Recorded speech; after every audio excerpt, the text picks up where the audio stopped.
Charlie Catlett. I'm from the University of Chicago and Argonne National Laboratory.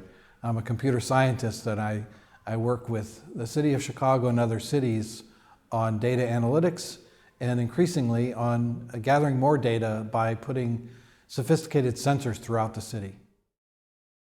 I began to notice urbanization just as a person and was intrigued by the notion that in some parts of the globe, entire cities are being built almost overnight. And this has huge implications on the climate, depending on how they're designed, on energy usage.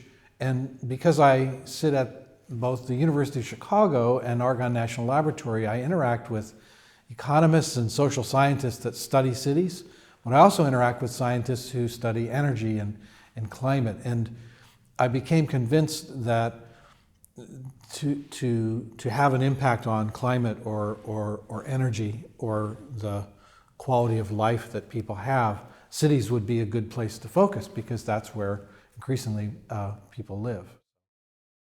And so the kinds of things that we work on are in some ways influenced by the technology. But as we started interacting with city officials, not just in Chicago, but in other cities, we found many areas where there was a real match between research and a need that the city had.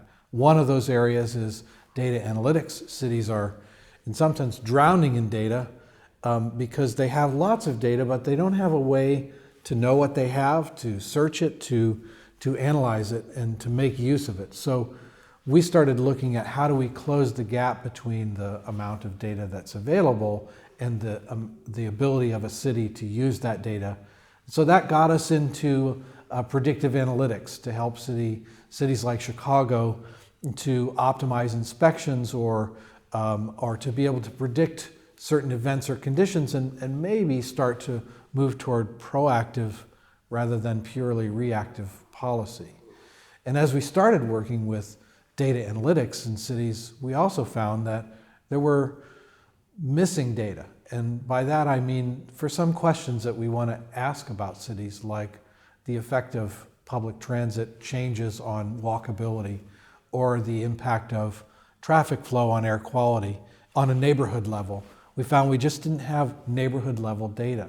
So in Chicago, we proposed a partnership with the city of Chicago to place multifunctional sensors, sophisticated sensor devices, throughout the city on poles, about 500 of these devices, where we'll measure air quality, not just the general air quality, but specific gases and particulate matter, where we'll measure environmental data such as temperature, humidity, rainfall, or wind, and where we'll use cameras in a unique way, we think, and that is to put the cameras on these devices in the city, but to do all of image processing within that device and then discard the images rather than save them for future use. And by doing that, not only do we preserve privacy, but we start to turn the sensor devices into devices that can be modified over time as we download new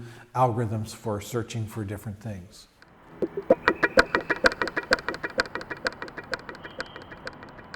We're just at the beginning. What we've done is focused on the resilient platform so that we can deploy this platform throughout a city and over time add sensors as they become available. What we've done so far is we've got a couple of test units that have been running on rooftops for about a year and a half. And that's been to test the resilience so that we never have to go out and push a reset button or manually reprogram the devices. Then we moved last May, about 6 months ago, to putting a dozen devices up around the University of Chicago, private land on private buildings, to begin to test the different sensor technologies. In March of 2016, we'll do the first large-scale deployment in Chicago with at least 50 units around the city, and then we'll grow steadily over the next 18 months so that we'll have 500 by the summer of 2017. So our preliminary results are really more about the resilience of the platform and the reliability of these sensors, these new technologies of sensors. And we'll start getting data that we can begin to analyze in the spring of 2016.